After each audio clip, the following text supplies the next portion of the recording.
separation of the sexes in the early age. Boys get to deal with boys, and girls deal with girls. Yeah. Very early. Then when they get to a certain age, they call marriageable age, then they're forced into marriages. Okay. Modern, and to our amazement, not just the amazement, but because of modernization, and people are meeting and doing things now, that forced marriage thing is sort of breaking apart. It's starting to separate itself. And unless it's in those places that have strong tribal connections, people are meeting each other like everyone else in the world meets. In school, at jobs, things of this nature, where they interact and get married. But the men tend to be that, even if they're queer, because of family pressures, cultural expectations, they will marry.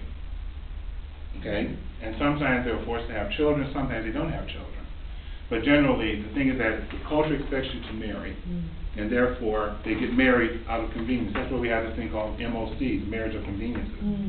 And now even queer people are getting involved with that, which I do have a little problem with. Not that the marriage of convenience is something that protects them, but if they ever found out, the family gets mad because you've now shamed the family, they've been lied to, and now the thing of honor killings come about. And that's a practice that still exists in many places, even in Saudi Arabia. In Jordan, modern Jordan, they still have honor killing.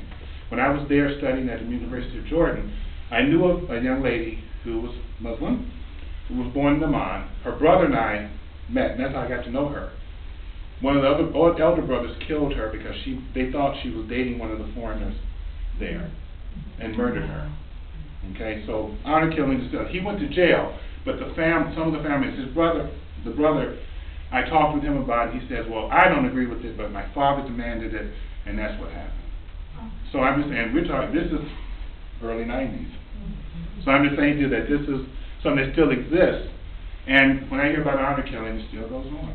So part of it is that people should not, I'm a believer that people should be true to themselves, and that if they should not force or accept family pressure to put them into that situation, if possible.